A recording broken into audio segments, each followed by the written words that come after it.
முக்கிய நீர்நிலைகளில் ஒன்றான கனகநேரி தற்பொழுது கழிவுநீர், குப்பைகள், துர்நாற்றம் மற்றும் நீர்த்தர பிரச்சனைகளால் சுகாதார அச்சுறுத்தலை எதிர்கொள்வது மக்களின் நலனில் பெரும் கேள்விக்குறியை ஏற்படுத்தியுள்ளது.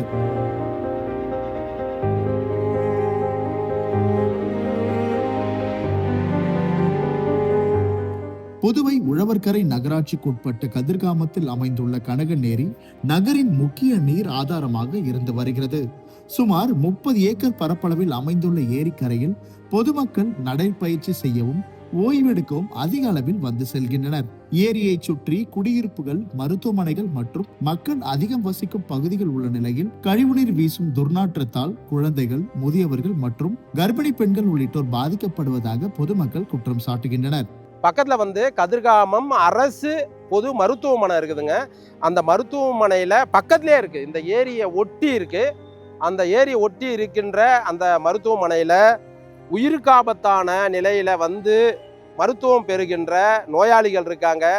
ஒட்டியே குழந்தைகள் மகப்பேறு நடக்கின்ற இடம் இருக்குது.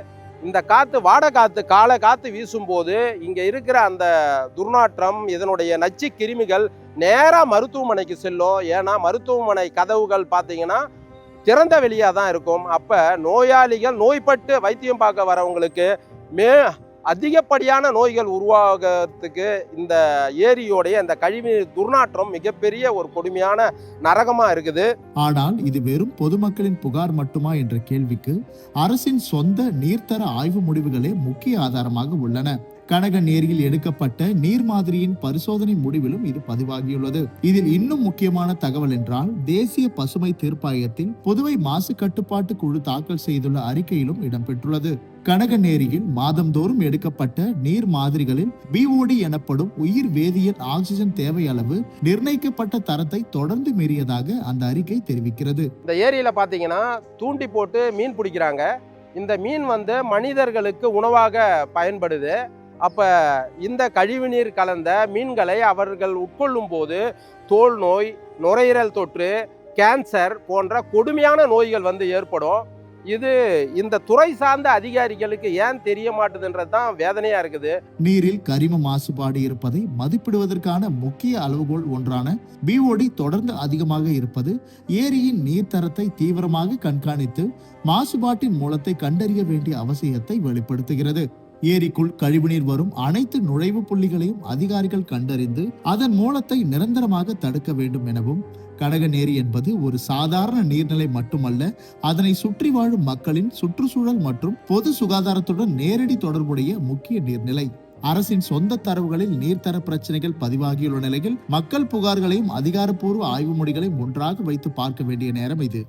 கிட்டத்தட்ட ஒரு 2 வருஷமாக இந்த கால்வாயை சுத்தம் பண்ணுறதே இல்லை. நாங்கள் பல முறை மனு கொடுத்துருக்கோம், நேரடியாக போய் சொல்லி எல்லாமே பண்ணியிருக்கோம். கேட்டால் ஒரு அதிகாரி என்ன சொல்லுவாங்க, இது எங்கள் டிபார்ட்மெண்ட்டு சார்ந்தது இல்லை, முனிசிபாலிட்டியில் நாங்கள் கம்ப்ளைண்ட் கொடுத்தா அவங்க என்ன சொல்லுவாங்க, இது எங்களுக்கு சார்ந்தது இல்லை, இது இரிகேஷன் இரிகேஷன் ஜேஏ போய் பார்த்தா அவர் என்ன சொல்லுவார், நீங்கள் போய் ஏஏ பாருங்கள், இப்படியே எங்களை ஒவ்வொருத்தங்களாம் நடக்க அடிப்பாங்க. இதுதான் நடந்துகிட்டு இருக்க வழிய யாருமே இதுக்கு உண்டான நடவடிக்கை எடுக்கிறது இல்லை. கேட்டால் ஃபண்டு இல்லைன்னுவாங்க. எதை கேட்டாலும் இதுக்கு எங்களுக்கு உண்டான ஃபண்டு இல்லை அப்படின்றாங்க. அந்த காலகட்டத்தில் இந்த கனகநேரி ஒரு சுற்றுலா தலமாகவே விளங்கிட்டு இருக்கின்றது ரொம்ப ஆச்சரியமான தகவலாக இருக்குது. ஏன்னா இங்கே படகே படகு குழாம் அமைக்கப்பட்டு சுற்றுலா பயணிகள் படகு சவாரியே செஞ்சுருக்காங்கிறது செய்தியும் நம்ம கேள்விப்படுறோம். அது மட்டும் இல்லாமல் அந்த காலத்தில் எப்படி பராமரிக்கப்பட்டு மக்கள் பயன்பாட்டுக்கு இருந்ததோ அந்த காலத்தோடு இது முடிஞ்சு போச்சுங்க. அதுக்கப்புறம் பார்த்தீங்கன்னா இப்போ பராமரிப்பு எதுவும் இல்லாமல் ரொம்ப பார்ப்பதற்கே ரொம்ப அவலமான ஒரு சூழல் தான் இந்த கனகநேரி இன்றைய நிலைக்கு காணப்படுது. கழிவுநீர் எங்கிருந்து வருகிறது, மாசுபாட்டிற்கு காரணம் என்ன, ஏரிக்குள் மாசுபட்ட நீர் தொடர்ந்து செல்வதை தடுக்க என்ன நடவடிக்கை எடுக்கப்பட்டுள்ளது, மக்களின் உடல்நிலை குறித்து சுகாதாரத்துறை என்ன ஆய்வு மேற்கொண்டுள்ளது என்ற கேள்விகளுக்கு இனியும் வாய்மொழி விளக்கம் மட்டும் போதாது.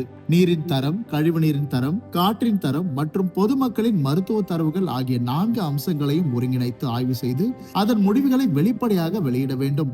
தற்காலிகமாக குப்பைகளை அகற்றுவதை தொடர்ந்து கழிவுநீர் மற்றும் மாசுபாட்டின் மூலத்தை நிரந்தரமாக கட்டுப்படுத்தி கனகநேரியை மீட்டெடுக்கும் நடவடிக்கையை அரசு மேற்கொள்ள வேண்டும் என்பதே அப்பகுதி மக்களின் எதிர்பார்ப்பாக உள்ளது.